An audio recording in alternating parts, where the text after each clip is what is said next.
What's poppin', internet? Welcome to another episode of the Synced Up Podcast, a show where we talk about news, games, and sandwich a little fun in between. I'm one of your hosts, Timothy DeRoe, and joining me this week is your boy, Michael Clare. Hello. How you doing on this fine? Oh, I was going to say Monday because I thought it was past midnight, but it's not quite yet. midnight. We're getting close. By the end of this episode, it will be a fine Monday. That midnight oil. Yeah, it's quite late over here in the central area of the United States. It's what was it right now? 11:17.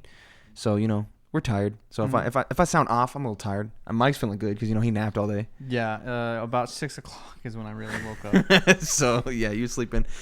Today we're going to talk about the state of play from Sony, the Pokemon Presents event, and a couple of negative things from Sony and Anthem. But before we get into that, a little bit of housekeeping for you.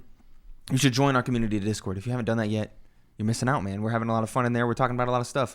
We've been talking about the Letterboxd app recently, tracking all the movies we've watched. We've been talking about whether or not Nicki Minaj is a GOAT in the hip-hop. Undoubtedly true. Yeah, and we've been talking about a lot of stuff. So you should join our community Discord. Just hit the link in the show notes or the description, and you can find that there. Also, we're on YouTube, so if you're in your favorite audio feed right now and you want to put some faces to some voices, or you just want to help us, you should go over to youtube.com/synceduppodcast, hit that subscribe button, and watch those videos over there. We have a live reactions of the Nintendo Direct that went up recently. We also have some impressions videos that went up within the last month, one on Little Nightmares 2 and one on Mario 3D World plus Bowser's Fury, and we have some more coming in the future. But if you don't want to do that and you're on YouTube right now and you're tired of seeing our dumb faces, you can go over to your favorite podcasting service and search Synced Up Podcast and look for the blue and white logo. And if you can't find us, just let us know.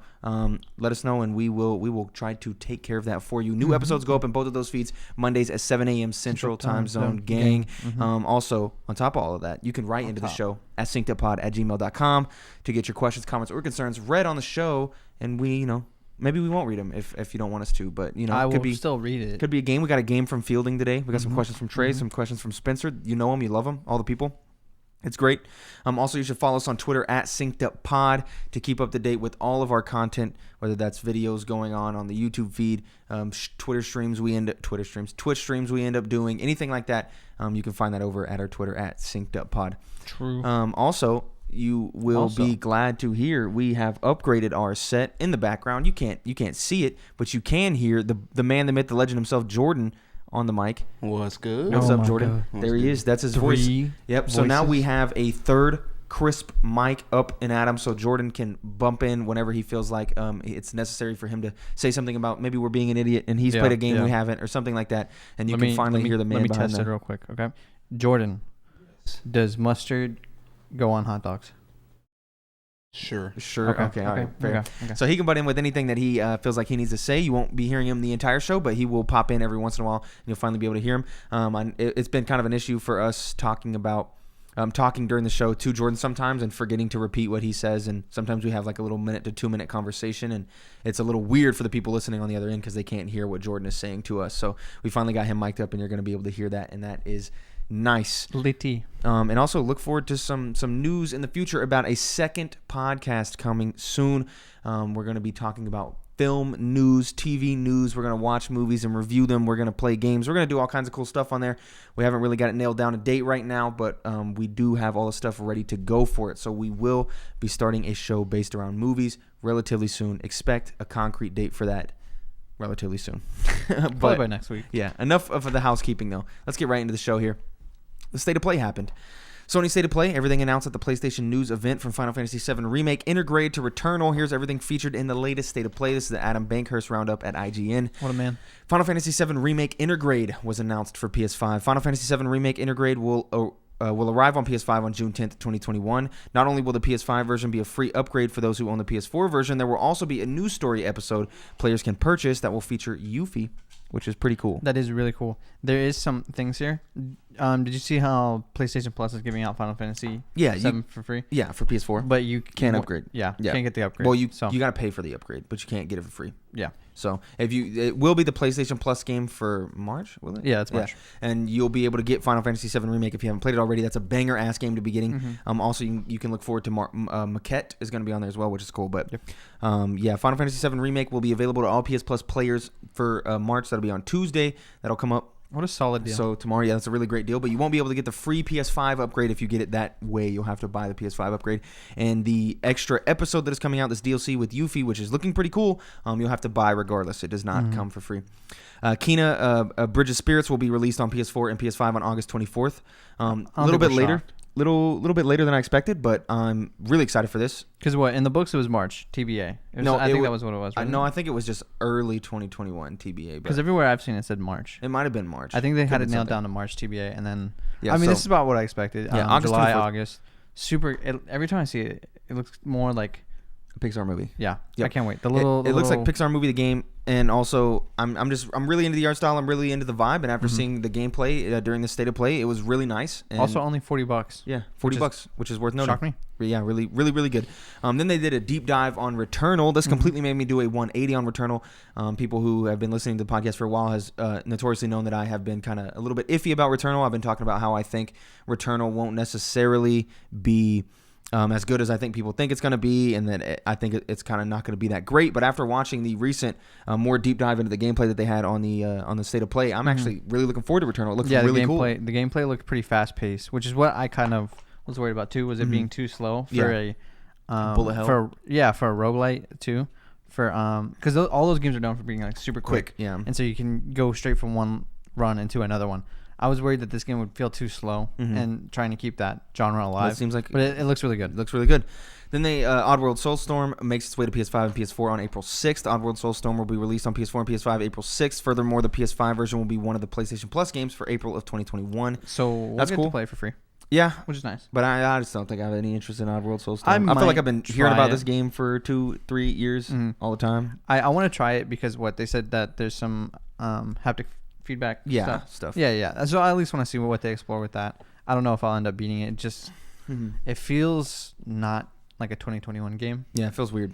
But cool.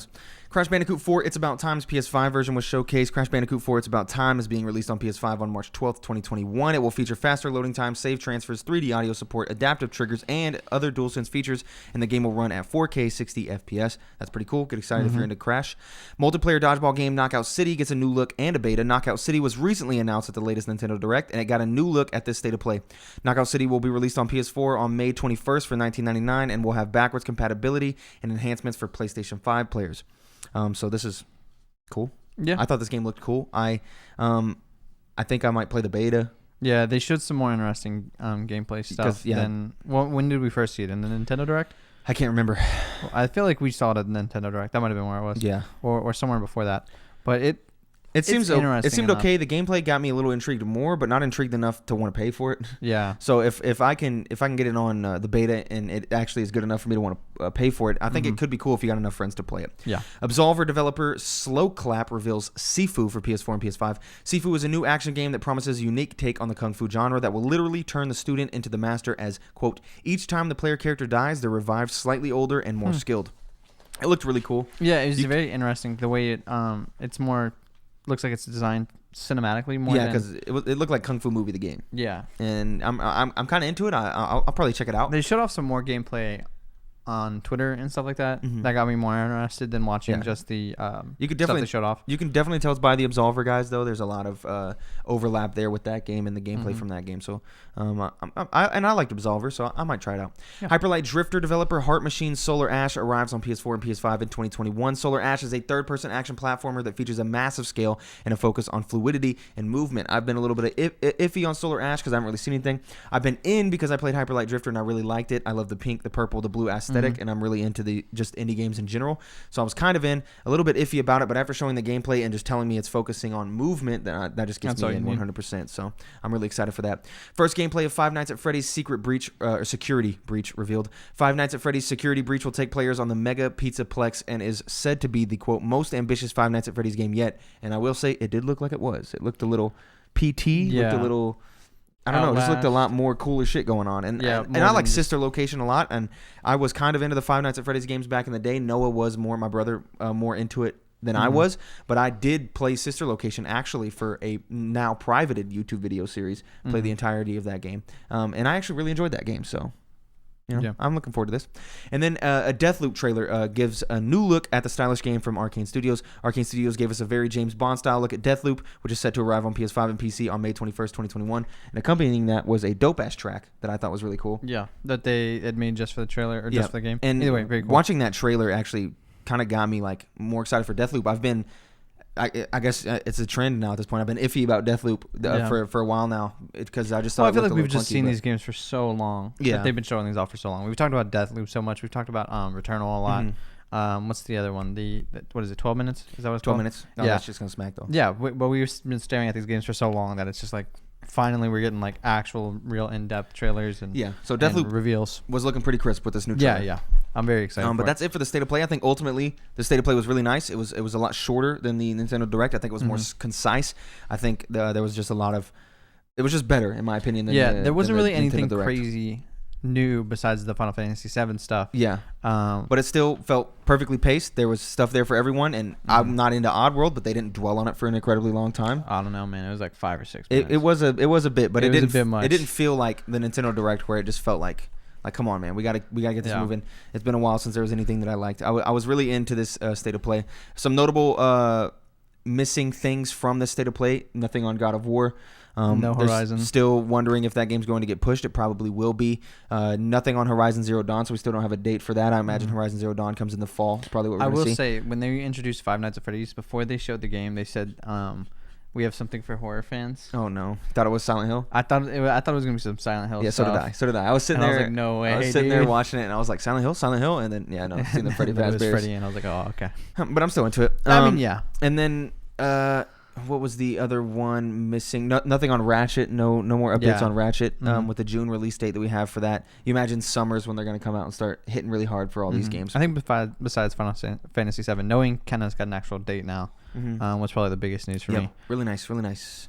But up next in the Sony world, it's not over. This wasn't part of the State of Play. This happened a couple of days beforehand. But introducing the next generation of VR on PlayStation. This is from the PlayStation blog. More than 4 years ago, we launched PlayStation VR to offer a transformative new way to play games on PS4, providing a much stronger sense of presence and deeper immersion to players compared with traditional games. In that time, we've seen tremendous experiences that have propelled virtual reality gaming forward, including highly acclaimed titles like Astro Bot Rescue Mission, Tetris Effect, Blood and Truth, Moss, Beat Saber, and Resident Evil 7 Biohazard. We've also enhanced the experience for some PSVR titles when played on PS4 Pro and PlayStation 5.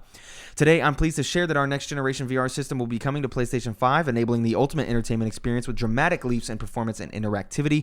Players will feel an even greater sense of presence and become even more immersed in their game worlds once they put on the new headset. It will connect to PS5 with a single cord to simplify setup and improve ease of use while enabling a high fidelity visual experience. One of the innovations we're excited about is our new VR controller, which will incorporate some of the key features found in the DualSense wireless controller, along with focus on great ergonomics. That's just one of the examples of future-proof technology we're developing to match our vision for a whole new generation of VR games and experiences. There's still a lot of development underway for our new VR system, so it won't be launching in 2021, but we wanted to provide this early update to our fans as the development community has started to work on creating new worlds for you to explore in virtual reality. So it's really cool. Very exciting. I don't know if this was expected. I think it was kind of 50-50 on the internet on whether or not Sony would do a PSVR 2 and not just abandon the PlayStation VR as a whole, because it hasn't really been incredibly lucrative for them sales wise. So this is exciting for people who are really into PSVR. Yeah, I'm glad they stuck with it. I'm excited because they're talking about incorporating some of the DualSense stuff in.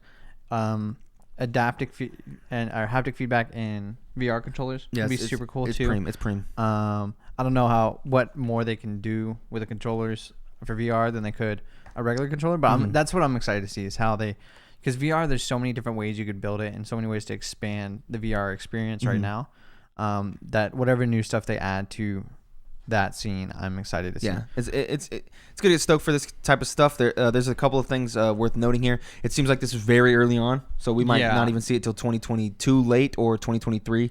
So we don't know when it's going to come. And also worth noting, it seems like I think this is a very big misstep for Sony to still require to have a cord to be able to hook it up to your console and not find a wireless solution. The Oculus Quest and the Oculus Quest 2 with their wireless solutions for VR has just been insane and incredible and is really bringing VR to a broader audience. And people are loving the Quest for that reason. You can play it wherever you want. You can put the stuff up wherever you want. And PSVR, while cool, The version right now, it's a little iffy, with it has to track the lights. So like if you turn around, it can't tell where you're looking because it can't see the lights on the headset or on your hands and weird shit like that because it uses a camera. So I assume they'll be able to fix that problem. But still having to hook it up to your console is a little iffy. Having the cord always hitting you at all times, it takes you out of the experience. And VR is all about trying to stay in the experience. So I think this is a misstep for them to continue to use a cord, but maybe there wasn't a solution. I don't know. Seems maybe it was too expensive. A big thing with like virtual reality is like you can always make 5 really cool features, but there's always going to be stuff holding you back too. Where I think that's just how it is right now, because it's such a new and young industry, the virtual reality industry, that we're seeing some of the same things like you would see. Look at like the 64 controller, right? We didn't know it was terrible until years later. Until afterwards. At the time, you're like, okay, sure, we'll work with this. Yeah. But it was still innovation at the time, right?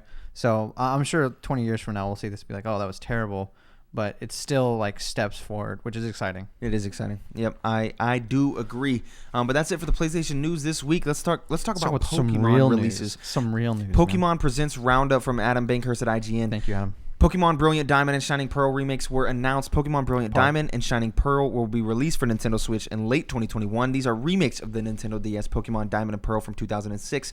Instead of being developed by Game Freak, these games are being made by ILCA Incorporated, who have also worked on Pokemon Home and have supported such titles as Nier Automata and Yakuza 0. However, original Pokemon Diamond and Pearl director Junichi Masuda will be directing these games alongside ILCA's Yuichi Ueda. So this is exciting. This is really cool. I'm so pumped because I'm pretty sure this is what everybody was expecting, a Diamond and Pearl remake. Obviously, we just didn't know if it was going to be Let's Go style or more like Omega Ruby Alpha Sapphire. Yeah. But it seems like they've gone even a different route and kept the 2D top-down perspective and just added the 3D animations to the battling. Made it chibi as fuck. Yeah, which I think is fine because it stays with how it looked on your DS. Because everything's so small scale, so chibi, that it just makes sense to kind of keep it like that. I'm excited. There's some stuff talking about bringing Mega Evolution back, which is one of my favorite features. So that'd be super cool for them to do that. Some big questions right now. Is it just going to be up to Platinum, like Dex-wise, Yeah. Or am I going to be able to bring in like Gen 8 Pokemon? Yeah, I've seen that because I've also seen some discussion on whether or not it will have the quality of life upgrades that Platinum had for the Diamond and Pearl, because it seems like there's some because there's like an extra NPCs in one of the towns only there. In Platinum. I think Porygon is only in Platinum, and they showed a little section with him in it. So. I think they will, because looking at Omega Sapphire or Alpha Sapphire, Omega Ruby, which was the most recent remakes, right? They were obviously titled Alpha or Sapphire and Ruby, but there was still Emerald content. There was a whole thing at the end of the game called Delta Emerald, where you get to go find Deoxys and use Rayquaza to help you. And so there was a lot of changes like that kind of felt like you were playing more of the updated version than the original. So I think they're still going to do stuff like that. I can't wait to play it, though. Yeah, it seems excited. Very cool, but this one seems a little bit cooler. Open World Pokemon Legends Arceus announced for early 2022.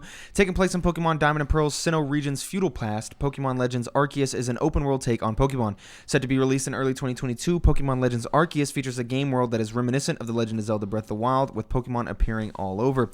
Players will be creating Sinnoh's first Pokédex and features Rowlet, Cyndaquil, and Oshawott as starter Pokemon. So this seemed really cool. This seemed like a big step in the direction that I've wanted Game Freak to go with the Pokemon franchise. Is a more broader, more risky, bigger experience in comparison to the normal Pokemon games, and so 100%. And I've been being held back for recent Pokemon. I think the biggest thing is, and you're right, it's Game Freak that's doing it. Usually, what we see is Game Freak would go make Shining Pearl, Brilliant Diamond, whatever it is. They would do that, and they would let some other company make Legends, right? Yeah. So it's exciting to see Game Freak kind of leaving their bubble. Yeah. To because they don't normally do stuff like this. No. There is a lot of stuff in that trailer. It seems like I'm really excited for this game, and I can't wait to play it. We're like a whole year out. Yeah, so. we're really far from it, but I'm excited for it, and I can't wait to play it. But there does seem to be quite a bit of stuff in there that is still needs polish. Yeah, it's like, come on, the trees. Everybody, that's a common thing with Pokemon. Is the backgrounds in the trees. Yeah, it was a cool open world, and it had the Breath of the Wild grass, but it was still kind of like a little iffy because it seemed like the world was very empty, and it seemed like a lot of times, sometimes it didn't look like the Pokemon really did anything to acknowledge your presence. At 10 frames. Yeah, so there's a lot of weird shit there. We'll have to see when it comes around, because there's a long time to go here. But the movement looked cool though. You can dodge and roll, which is like, am I gonna have to fight boss Pokemon type stuff? Yeah. The combat looked so much better. Yeah. Because you're used to just seeing battle animations. You never see your Pokemon actually interact with the other one. And it's not like a huge step up, but that was cool. This seamless transition from being as the trainer then switching to the turn-based combat looked cool. It did. Interesting choice of starters too. You're not able to use Piplup, Turtwig, and Chimchar right off the bat, which is cool. They haven't done that before either. It's very interesting. I'd love to see if I hope it sells well, no matter how good the game is. Yeah. Because I want them to keep doing stuff like this. It's gonna. Yeah, it will. And I think that's why they've given it the Pokemon Legends title, because I think that enables them to make Pokemon Legends Rayquaza or whatever the hell they do next. Technically, it is still in the mainline series of games. It's such a weird thing when people are like, is this mainline or is it not? Because even the Let's Go games are technically like mainline Pokemon games based off how Nintendo treats them. And so they're treating this as one too. So that makes me confident that Game Freak is willing to step out more. And we've seen it where they're also letting other people use the IP with, you got Pokemon Snap, who's being done by Bandai. Diamond and Pearl remakes are being done by another company. I think that's just Nintendo's been more open about that too lately, especially because you saw it with Zelda too. Yeah. It's all exciting, dude. I think Pokemon's on the up. Yeah. For what it should be. Then also the new Pokemon Snap got a new gameplay trailer. New Pokemon Snap, which will be released on Nintendo Switch on April 30th, 2021, got a new gameplay trailer. It also revealed new features, including tools, photo editing, and more. This looked really cool. These new tools can make Pokemon glow, change their elemental effects, and more. Easily the best looking game. Yeah, it looked really crisp. It looked really crisp. Also worth noting, I put in here that we should at least acknowledge and talk about this Post Malone concert. I'll talk about it. On July, Jesus Christ, I'm tired. On February 27th at 6 o'clock. Central Time Zone gang. There was a 12-minute Post Malone concert happening in this VTuber world of Pokemon, and we got to see Post Malone perform 4 songs on there, and it was fucking cool. It was honestly one of the coolest things I've seen in a minute. The Travis Scott concert was extremely cool, and that was like a big moment. This one felt just a little, I don't know, more impactful, I guess. I know it's not. I think I said it earlier when it felt like this. The Travis Scott thing was super cool, but that wasn't made for me. This one was. Yeah, I see where you're coming from, but that's not what I mean necessarily. It just feels like that's what I mean. Yeah, for me, it's just, I don't know, because it's Post Malone, one of the biggest artists in the world, doing a VTuber concert in the biggest gaming franchise in the world. It's just a crazy thing, and it felt so cool for the culture. I just feel like you can use that exact same sentence for Travis Scott. Yeah. I mean, he's one of the biggest artists in the world. Well, he's up there. Yeah, but he's not Post Malone. Post Malone's been number 1. Travis Scott peaks at like 40. Yeah, but he's up there. I mean, yeah. And then he's one of the biggest franchises in the world. And I mean by its pure numbers, not by my taste. So I need that to be perfectly clear. So I'm just saying, like, it feels like the same scale to me. Yeah. It just feels like this one has more like emotional and nostalgic weight for me. Yeah. So it makes it so much more impactful. Yeah, and I still think it's more impactful also because we haven't seen the end of it. It seems like they're going to do more concerts throughout the year. We have stuff coming up with J Balvin and Katy Perry, 2 other huge pop icons. Who's your wild card? My wild card, like pick for someone that's random that hasn't been announced that you think would be on there. That would be on a Pokemon. Fuck if I know, bro. I don't know what pop icons are into. You don't think Drake would do it? No, Drake would not be caught on a Pokemon. Who's dropped a Pikachu line? Somebody has. I don't know. People Logic probably, but he's not a pop icon, and he's nowhere near as big as Katy Perry, J Balvin, and Post Malone. You know, you might be right. Lady Gaga, give me Lady Gaga. Lady Gaga could be pretty cool. We'll have to see what happens there, but we do know that they will be making a full Pokemon album that is coming out in fall of 2021, which is really exciting because the Post Malone remix of the Hootie and the Blowfish song, "I Only Want to Be with You," smacks. So it is a big it's crazy vibe. And Jack said this in the chat. He said that if you would have told me 2 or 3 years ago that Post Malone, one of the biggest artists in the world, would be doing a concert in Pokemon remixing a Hootie and the Blowfish song for the 25th anniversary of Pokemon, I would have told you were fucking crazy. Yeah. And he also said, and it was also really good. And I agree completely. Like, that just sounds like the craziest It's shit. such a not exactly where I expected us to be. But we're here. And I like I'm it. down for it. Yeah, I like it 100%. It's been so great every time we've seen these crossovers. You know, Travis Scott, Lil Nas, now Post Malone. I mean, I don't know what more I could ask for. I'm here for this new for era. A crossing of the of the cultures. The cultures, yeah. Because it's like the industries. It's crossed. Like it's combined now. Like what the barrier's broken. Yeah, right? yeah. So we got more coming down the line. You know, it's kind of like Crossplay. But that's it for all the Pokemon news. There's a lot to be excited there. Look forward to more of these Pokemon songs. I know I am, and I really enjoyed the Post Malone concert. And if you haven't seen it, you should look it up on YouTube. It's only 12 minutes long, and you can watch it. And it is very cool. Very cool. But let's talk about some negative news. We can't have the podcast without talking about some negative news. Sources at Google's failed game studio say it should have just bought studios and left them alone, like Microsoft. This is from Andy Chalk at PC Gamer. Ooh. Oh, that burp was, Jesus, that one hurted. You gonna be okay? Yeah. Google unveiled Stadia in March 2019 to great fanfare, and that's debatable, and a promise to revolutionize gaming. Streamed gaming was hardly a new idea at the time, but Google had the money and the muscle to make it happen, not to mention a first-party game studio, Stadia Games and Entertainment, headed up by Ubisoft and EA veteran Jade Raymond. Less than 2 years later, though, that plan to build first-party Stadia games fell apart. Google closed its internal studios before they'd managed to release a game, and Raymond left the company as a result. Stadia will continue to operate as a platform with the same free subscription-based plans as always, but Google, quote, will not be investing further, end quote, in internal game development, Stadia boss Phil Harrison said. A new Wired report looking into the failure of Stadia's internal studios suggests that the outcome was almost inevitable, due largely to a lack of experience and understanding at Google of the differences between developing technology and developing games. Google is, quote, this is a quote, Google is really an engineering and technology business, a Stadia source told the site. Making content, it requires types of roles that don't typically exist at Google. The report notes that Google Stadia's experience is in many ways similar to that of Amazon, another company that has failed to make a dent in the video games business despite having virtually unlimited resources to throw at it. Two sources said Google should have been better off emulating the Microsoft approach, buy studios, give them money, and leave them alone. Quote, I saw that the only way this could work is if Google accepts that we take it step by step, one said. If Google is really interested in carving its place in this market, then it would be fine with losing money at the beginning to establish their presence, end quote. This makes a lot of sense. Yeah, because you see it, all of these big companies with Amazon's New Worlds MMO or whatever. I'm pretty sure it's called New Worlds. And all these Google Stadia, you know, you've seen Crucible, the Google Stadia. No, that was Amazon. That was Amazon. And then also the Google Stadia exclusive that was developed by the Google people. All of those games flopped, and it seems like these big tech companies keep trying to get into the game, and they are not able to do so. Yeah, it sounds like they're trying to build it internally by using people who are already at Google and trying to push them into different positions. Is what this makes it sound like, and that doesn't work. It doesn't work. No, because it's very different. You know, and game development is a very tedious and excruciating and fluid process that changes over time. Developing code and technology is an art form in itself.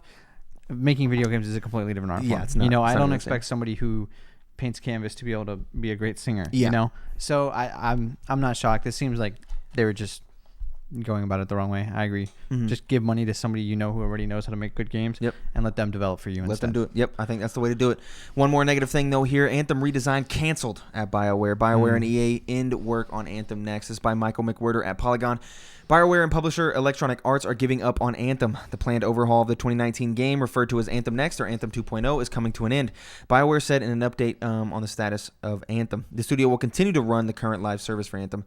Quote, in the spirit of transparency and closure, we wanted to share that we've made the difficult decision to stop our new development work on Anthem, aka Anthem Next, BioWare executive producer Christian Daly said in a post on the BioWare blog.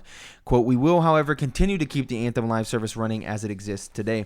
Daly noted that the COVID-19 pandemic and work from home orders had an impact on our productivity. He quoted, I know this will be a disappointment to the community of Anthem players who have been excited to see improvements we've been working on. Daly said it is also disappointing for the team who are doing brilliant work. And for me personally, Anthem is what brought me to BioWare, and the last 2 years have been some of the most challenging and rewarding experiences of my career. Game development is hard. Decisions like these are not easy. Moving forward, we need to laser focus our efforts as a studio and strengthen the next Dragon Age and Mass Effect titles while continuing to provide quality updates to Star Wars: The Old Republic. So this sucks. You know, we talked about it last week about how I really wanted Anthem Next to come out because I genuinely, wholeheartedly believe Anthem at its core, the foundation of it is brilliant, and the combat and movement good IP, is good franchise, insane. But I think it's the classic EA problem of let's make all of these games into games as a service, and let's force all of these things on you, and now you're having to do this. And I think it makes it make easier a flop for a company like EA to drop something when they know they can recover that. Those resources they put in within the next year, because or something. It is also worth noting this. It came out recently that BioWare did say that the next Dragon Age was going to be a games as a service, and they had dropped that. They had to work with EA to get them to let them make it a single player experience, and I think that just goes to show the problem that EA has and why I think Anthem failed in the first place. There's a lack of content there. You take Anthem, you turn it around, you widen the story a little bit, you make your choices matter, you take away the multiplayer shit, and you make it a single player experience, and that game bangs. I'm telling you, that game, at its core, that game is a good game, and it just sucks to see this happen to it, because I really did enjoy playing Anthem with Chance a lot, and we had a jolly old time playing that game. I'm really glad the next Dragon Age isn't a games as a service, because hearing that in some news press release that, oh, Dragon Age is out, here's a gameplay trailer for it, and it's multiplayer, and there's all this games as a service stuff, would have irked me to my core, especially after Anthem. So ultimately, this sucks. You're glad to see that they're going to work hard towards Dragon Age and Mass Effect, because those are titles that we love, and those are single player titles, and that's nice. Hopefully BioWare can bounce back from this rut that they're in. Do you think Anthem is just dead? Yes. I think Anthem is done. The IP? I think 15 years from now, we get an Anthem reboot, maybe. Okay. But other than that, I think the Anthem IP is pretty much as good as dead, which is quite unfortunate, because I think that world is cool. I really do. But that's it for the news. Tell us what you think in the comments below. We appreciate that. But Michael, this next section of the this next section of the what? The Copcast is what I was going to say. The Copcast. What the Copcast? The podcast called This Week in Gaming is a section of the podcast where we talk about the historical releases, and you guessed it, this week in gaming. This day, though, February 28th, Star Wars Republic Commando came out in 2005. I don't know how notable that is, but it said Star Wars in the front, so I put it in here. I can see the cover in my head. Yeah, probably. March 1st, nothing really of note came out. March 2nd, though, Battlefield Bad Company 2 came out in 2010. Iconic. For me. Yeah. Come on, this game's great. March 3rd, Halo Wars dropped in 2009. Iconic. Sonic and the Black Knight dropped in 2009. That's what I call iconic, baby. Come on. Dude, that game was great. The final boss was super hard. You literally ran with Excalibur the whole game. It was fucking awesome. I didn't play this one. I played it. I loved it. Sonic and the Black Knight. Shout out to Noah.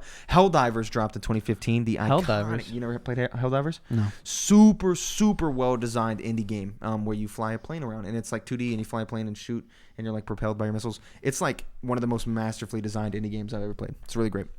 Breath of the Wild came out in 2017 alongside the Nintendo Switch. Don't know this one? Do not know this one. Don't know this one? Yeah, Breath of the Wild. It's been 4 years since Breath of the Wild. Blows my mind. And 4 years of the Switch on March 3rd. Here in a couple of days, it will be the 4th anniversary of the Switch. That is insane. We've gotten some bangers in 4 years. The Switch is a glorious console. Like, if we looked at, I mean, Sony probably has a good, like, if you looked at the last 4 lineup, but like Animal Crossing, Smash Bros. Shield, Breath of the Wild. Just Smash Mario Bros. Odysseys. Alone, there's so many good ones. Yes, I know. There's a bunch. Fire Emblem. Oh my God. 3 Houses. Yep, that's nice. Luigi's Mansion 3. Yep. Mario Rabbids Kingdom Battle. A classic. A classic. Did you ever actually play that one? Yeah, I did. I played a little bit of it. Okay. But I couldn't I wasn't able to play it all the way through. But I did play like 4 or 5 hours of it. What a really good game for being something weird. That should not have been good at all. We know there's probably a second one coming. Maybe that's the step that put us to where we are now. Yeah. Nintendo was like, screw it. Yeah, let's go ahead and do it. Let's just do some random stuff and see how it works. Made some money. All right, let's just do anything. Let's do it again, yeah. All right, March 4th, NBA Jam came out on the Genesis in 1994. Come on and Love slam. NBA Jam. Conker's Bad Fur Day dropped in 2001. What a classic. When are we getting the revival of Conker? It's not happening. I think Conker... Because is that dead in the water? No, I think... Banjo? No, it wasn't dead in the water. Or not like dead in the water, but like just gone. We're never I think Conker doesn't survive in the modern day political climate. Fair. Like, what Conker is. Fair. With the modern day political climate, Conker is not a game that can really come out. God of War Chains of Olympus dropped on the PSP in 2008. I think I remember that one. Yep, it was good. Like, I think I vividly remember that one. Yep, it was a fun one. South Park Stick of Truth dropped in 2014. Shout out Chance getting those achievements right now. He's playing that right now. March 5th, Arma 3 came out in 2013. From that would be born DayZ. Love to see it. Ultimate Ninja Storm 3 also dropped in 2013, and What the a Tomb Raider solid- reboot dropped in 2013. What a busy day. And what a busy day. I don't know about that. I was probably playing Ninja Storm out of those three. Yeah, probably. March 6th, you have Army a of Two weeb. in 2008. Okay, That's what I okay. call an iconic game series right there. Mm. Love it. Pokemon Black and White in 2011. Love those. Such a good game. Yep, I love those. One of the only games in the Pokemon franchise that forced you to use the new Pokemon only, which is dope. Yep. Dope. And then Mass Effect 3 dropped in 2012. So there you go. You know, I've considered doing that. I should probably do that for the next Pokemon game. Just use Pokemon from that. Yeah, gen. that's probably why it's so mind-numbingly boring for me. Also, you should also just try Nuzlocking it. Yeah, I don't want to do that. Why? Too much grinding? Yeah, and I just don't want to play Pokemon on my computer. You know, What do you? like I just don't want to do that. No, you can Nuzlock in a regular game. Wait, I just don't. What do you mean? Like do a challenge? Yeah. Yeah, I don't want to do that. But it makes it more difficult and more fun, and you have to like Yeah, but like get more involved. I'm the gamer of like if you want me to do that, like your game Yeah, has make to it be an option in the designed. game. Yeah, no, designed that I way. recognize that. You know, They it's should not- probably find a way to do But I that. can't. So But like Pokemon would never. I will always be just as efficient as possible. So if you give me the ability to just have Charizard or Yeah, and yeah, I Arcanine and get you, I Jolteon get you. and my classic But team, you know, Pokemon will never put the yeah, they're not going to. permadeath function Yeah, in the game. That's what I'm saying. So I can't do that because I'm just gonna I think play. you It. Yeah, if there's the ability to cheese it, I'm just gonna cheese it. And even if that's gonna make it super boring and I'm gonna quit playing the game because I'm bored, I'm just gonna do that. I guess that's fair. That's just how I am. That's it though. That's it for this week March in gaming. 10th. I would say that's for. I had to put that down because in the Game Facts they put this game on March 1st. And so I wanted to make sure you we went did. and fact checked them. Yeah, and I wanted to We make should sure.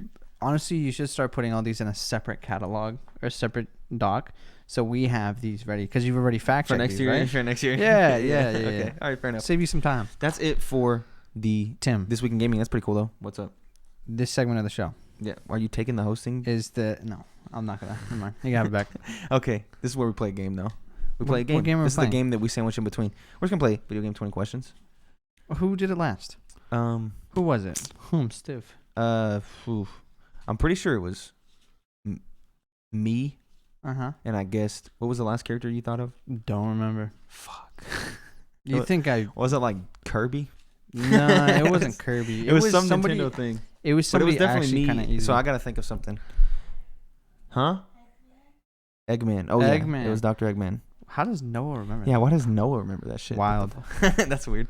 Eggman. Let me think of a character. You think of a character. Really, what I mean, let me take a nap real fast. I'm so tired. Do not bust a nap. It's not even mid. It actually might be midnight. It's 11:53. Sorry, bro. I had a headache. I had to. Had to push it God, out. I'm so tired. Just think of a character, dude. Um, Ain't that hard? I'm thinking of a character.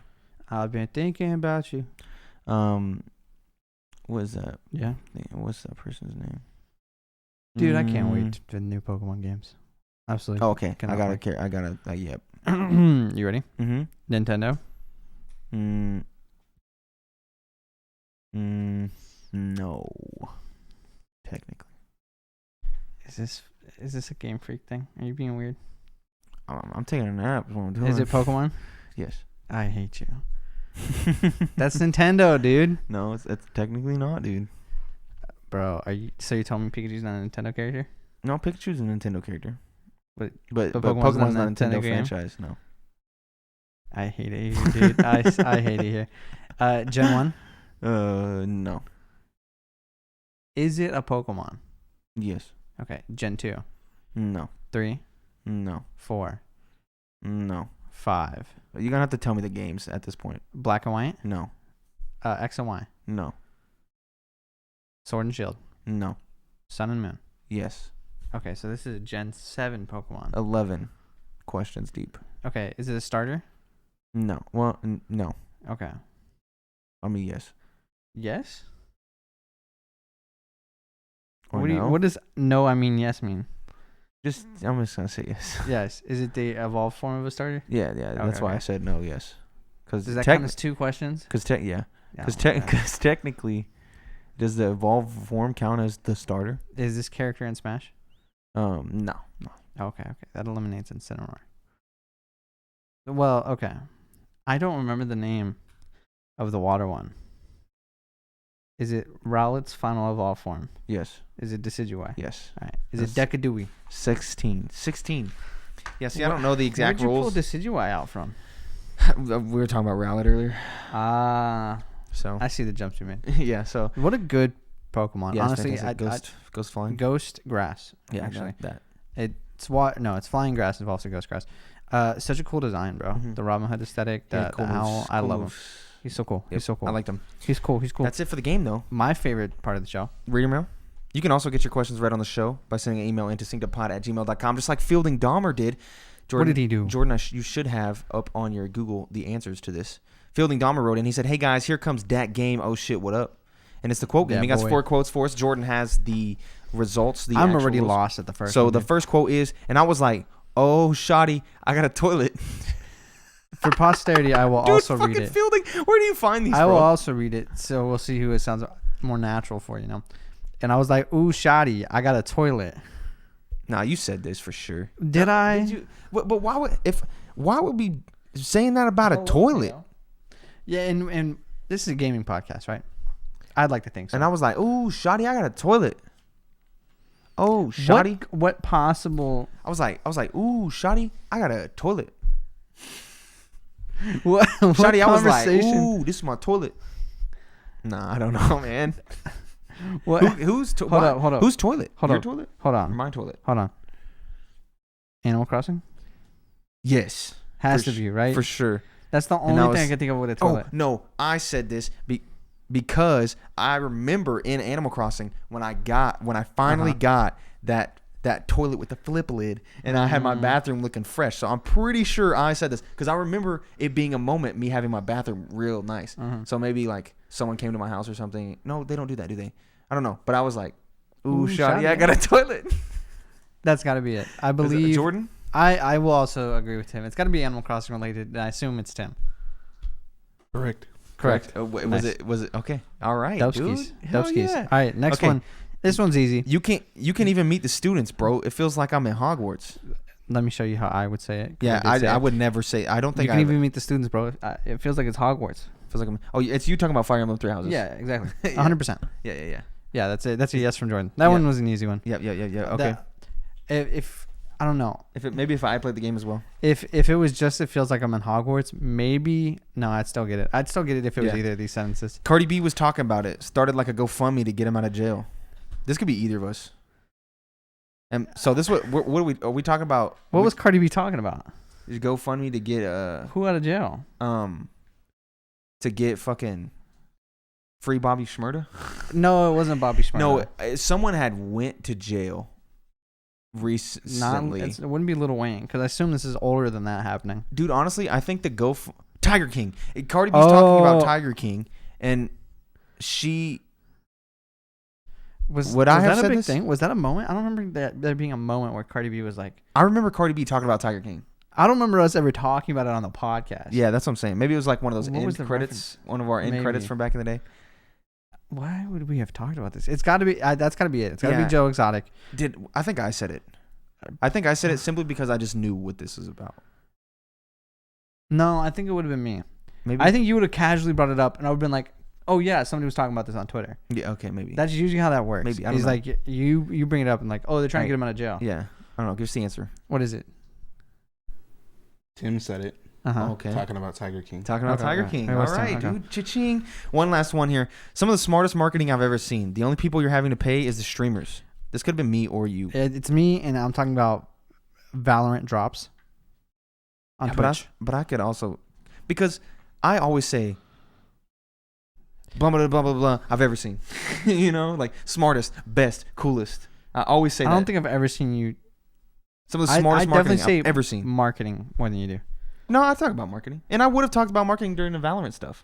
Because it was some of the smartest marketing I've ever seen. I remember saying, the second sentence is what makes me feel like it's me. The only people you're having to pay is the streamers. I think I remember saying that. This could be anyway. But is it for Valorant, though?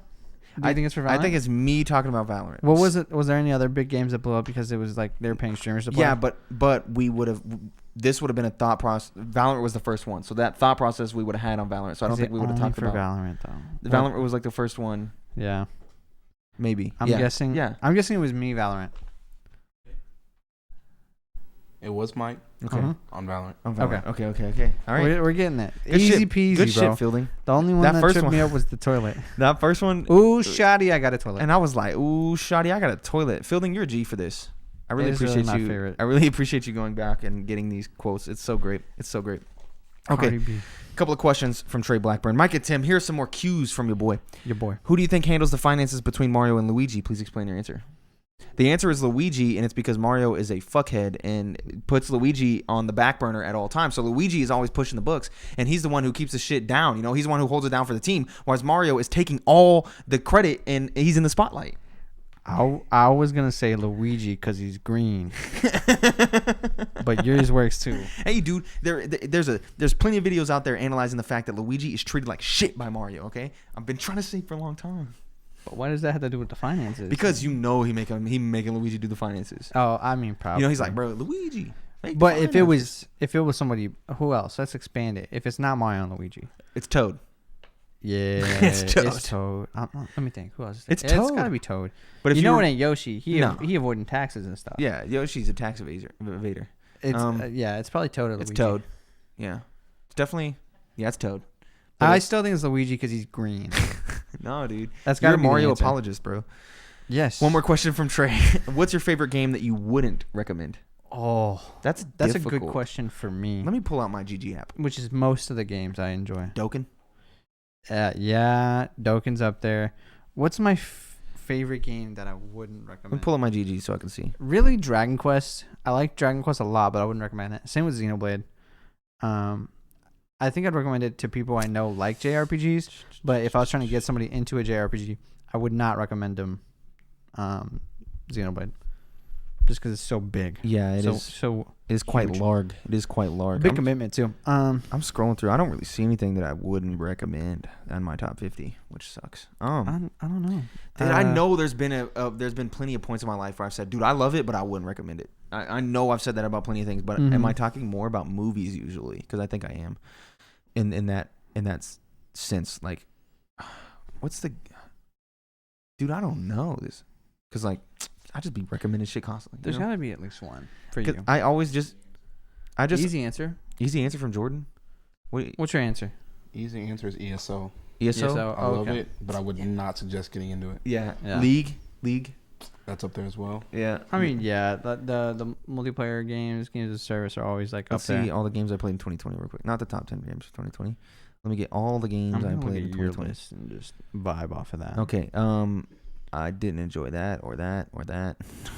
Damn, bro. I didn't enjoy any of these. You even like playing games, dog? I enjoyed some of these. Greedfall, I enjoyed Greedfall. Would not recommend that game. Literally at all. But I did enjoy it. That's fair. I did have a fun time with it. Kentucky Route Pokemon Cafe mix. Dungeons was up there for y'all. Can ensure that Minecraft Dungeons. You were pretty confident in I'd saying recommend it to kids though. Yeah, but you wouldn't recommend it to like just regular gamers. Mm-hmm. Yeah, most def. Oh, replaying 64 or 100% 64. Mario 64. I loved it, but I don't think people should just casually do that these days. Yeah, I think the answer for me is whatever I said a second ago. I'm tired. Greedfall. Greedfall is a game that I liked, but good questions. It's frankly not good. Good questions, Mr. Blackburn. Yeah. Spencer Travago writes in with a couple of questions here. What's pooping? This week's question comes from the Toxic Sludge Pits. What community has the most toxic player base? Do you ever flame or just go in and insta-mute any player who acts childish? Flame on, Johnny Storm. Most toxic? I usually mute. Recently, it's Call of Duty and League. It is 100% League, because like you'll be bot lane with someone, right? And then you've been playing too much League, bro. What? All I saw is bot lane. Yeah, that's all you need to say now. That's too much. That's too much for you. Yes. How's that? What you want me to say? You be playing the game.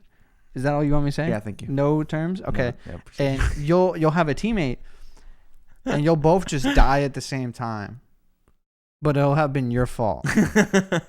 That's my bad. Every time. You know those TikToks where it's like, yeah, that's my bad. I should have, you know what I'm talking about? Where it's like, sorry, mom, I couldn't, I shouldn't have been showering as loudly or whatever. Yeah, that's my bad. One of those. Always my bad. I'll figure that out. Like, they complain about everything, which is so like when I play games, I just don't rage. Yeah. It has to. The only thing that does it is like Mario levels. Yeah. If they're super duper hard, but that's because I'm mad at myself because I'm not good enough. I don't usually flame in. I usually instant mute. Call of Duty is an exception for that. I will go in because especially if Chance is there, I'll go in. But the newer Call of Duties have alleviated the problem. That I wouldn't consider it a problem. I think it's kind of fun, but have alleviated that by making it where you don't stay in the same lobby with people. Game. Mm-hmm. Like at the end of the game, you only hear them for about 7 seconds, and then it kicks you back out to search for an entirely new lobby with new players. Mm-hmm. So you never get that classic feeling of being like coming back. You know the old school Modern Warfare 2 videos is like, oh, you're such a bitch, dude, and like everyone's cut, and then they get back in the game. You don't hear anything, then the game ends again, and it's all the same people again, and they're all going at it again. It's like the same fucking thing. But they've really alleviated that problem with recent I never even get onto it and I never get into it with people. I observe it. I'm like, okay, you're mad. Sure, I'll keep playing. I was mad. Like I'm never the / surrender guy. Yeah, I'm always like, let's find it out. Let's see how it goes. It's the worst. One more question from Spencer here. Dudes. I'm sitting here with Miriam playing Mario Bros. And thinking back on all the couch co-op and LAN parties I had growing up. Mm-hmm. My question today is, what is the greatest couch co-op game of all time? If Halo isn't up there, then you might need to reevaluate your life choices. Love, Spency T. So Halo is one that's pretty far up there because the co-op campaign was dope. Yep. Divinity Original Sin 2, though, that was schmacking. Jordan, I think that was one of the greatest couch co-op experiences I ever had. It was so fun just playing that. That was such a fun time. NSR, so good. That game sucked. It was so fun, honestly, that might be the worst couch co-op experience I've ever had, dude. That game no doubt. It was terrible. Bad. And how do you have a split screen game with one screen? With one working camera. There's no all I have to do is look away, and what are you gonna do about it? You can't see your character. I just run off into a random direction. It was so dumb. Oh, that game it was so dumb. Minecraft is cool if you got a big enough TV. Here's one for you, Battle Block the Year. Battle Block the Oh, dude. Oh, Noah loves Battle Block the Year. I love Battle Block the Year. That shit so much better than that. Iconic. Smash Bros, I guess. Well, that's not co-op. No. Dungeon Defender. Oh, dude, I love Dungeon Defenders. Oh, also a classic. Mario Kart on Team Battle. Nice. Yeah. 2v2. There's plenty of good ones. Mm-hmm. But those are some of the great ones. Yeah. How are you going to sleep on COD Zombies, bro? COD Zombies. Well, yeah, Zombies. Yeah, COD. Classic. I agree. I'm trying to think of like all the couch co-op experiences that I've had that have been like preem, that are co-op, because I know there's a lot that aren't co-op. Overcooked. Yeah. Is real fun. Even though sometimes that feels like it's not co-op. Mm-hmm. You feel like everyone's going at you. Are you good? Are you Googling something? Okay, Jordan's Googling something. I don't know. I think those are the main ones. There's plenty. Yeah. Rock Band. Oh, yeah. Yep. Rock Band. Yep. Really good.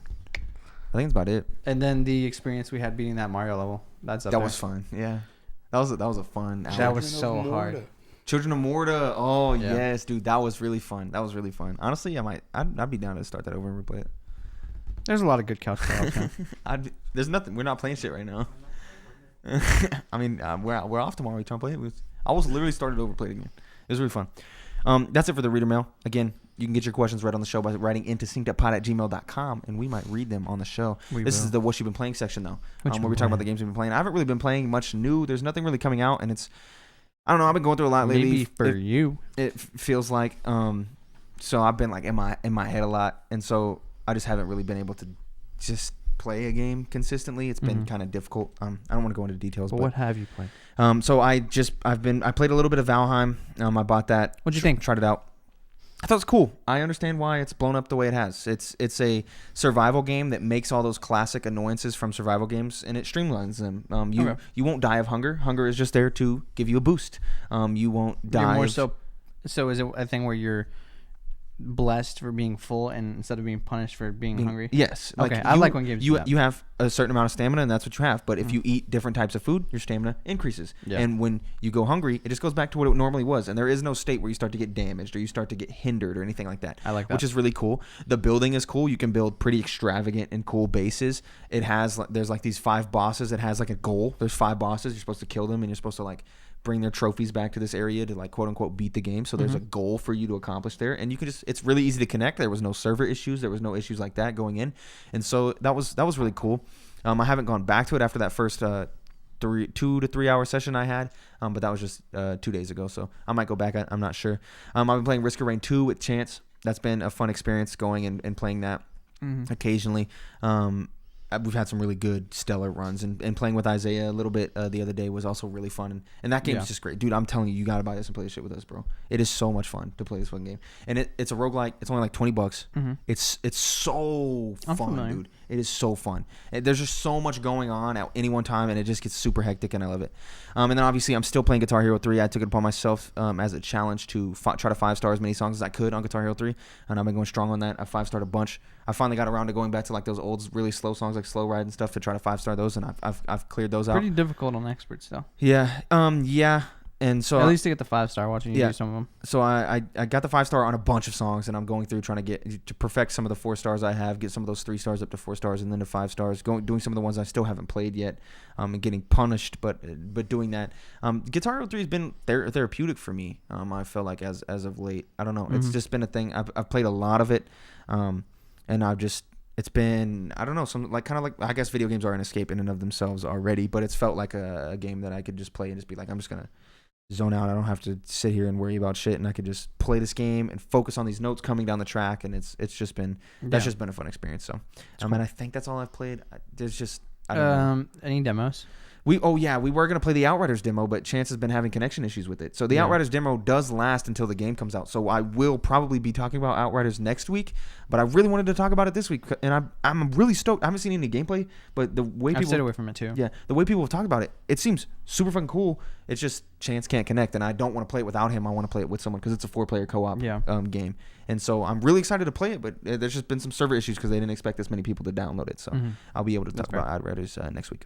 What about? Did you talk about Triangle Strategy? Yeah, that's what I was gonna say. No, I didn't. That was the other demo that I played. Project Triangle Strategy. I played an hour and a half of Project Triangle Strategy. Stupid ass name. And frankly, not for me. Not at all. I loved Octopath Traveler to a degree. I hated the way the combat and the random battles were, but I loved the open world and the choices and the art and the story and the dialogue. It was all really cool, and I really enjoyed that in the RPG systems. Project Triangle Strategy kind of throws a lot of that out of the window. The RPG systems aren't there. There isn't really any gear. The turn-based combat, which I hated in Octopath Traveler, they got rid of in favor of tactics, which actually after Divinity and XCOM, I'm kind of a fan of tactics games. But I'm not a fan of it here. I can't get into it. The art style doesn't lend itself well to a tactics-based game, because for tactics-based games, you have to be very aware of what's going on, and the situation on the battlefield has to be clearly communicated to you. And I think because of the art style, it really hinders its ability to let me know this person has this much health, this person has this much health, this person has this ability they can do, this person's range for these attacks are this person can move here or here or here and do this and heal this person. And it's hard to tell who's doing what. Like, I had characters that just died, and I was like, oh, they were low on, I didn't even know they were low on health. I had no idea. I didn't even know they were the ones who got hit. Like, it just seemed really difficult there. And also, they got rid of the open world. That's no longer a thing in there. They got rid of those RPG systems, and now is split. They're sticking to the triangle format, and it's split into 3 forms. You have a cutscene phase, story phase, what they call it, where you watch cutscene, and that's cool. And the voice acting, really good. Then you have an exploration phase where you have a small little boxed in area. Maybe there's some bigger ones later, but an area where your team's hanging out. You can pick up some items, maybe like behind a wall or something, and you can talk to your team, get the lay of the land, maybe talk to some people, and there's like some actual choices you can make that'll change their interactions, because there's like a morality system and shit depending on certain dialogue choices that you make, and you can do that. And then after the exploration phase, you'll hit a button. You can press L to end the exploration phase, and that sends you into a battle. Once you finish the battle, that'll send you into a cutscene, which will send you into another small exploration phase, which will send you into another battle, which will send you into a cutscene, and you rinse and repeat. That's not for me, man. I really enjoy the open worldness of Octopath Traveler. I talked to Salvador about it, and he seemed a lot more interested than you were, or enjoyed it a lot more than you did. So that kind of has me optimistic for it still, because I know his and mine, our tastes on JRPGs tend to align more, and it is worth noting. He likes Fire Emblem, I do too. Yeah, it is worth noting. I only played a few hours of Octopath Traveler because I couldn't get past that other stuff. So this isn't too shocking to me. I'm gonna try it. I still need to download that demo. I want to do Outriders too, and download those.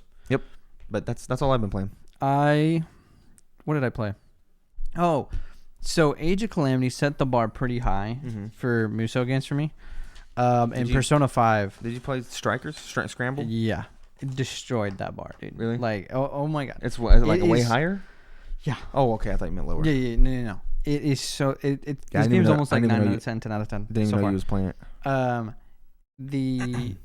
it feels like such an actual sequel to Persona 5. Like, it feels like Persona 5 2. That's what I've heard. It's crazy how similar they've kept the systems. It feels like I'm playing the exact same game, and just the combat is different. That's literally it, is the combat and the some of the menuing. But it feels so much like Persona 5.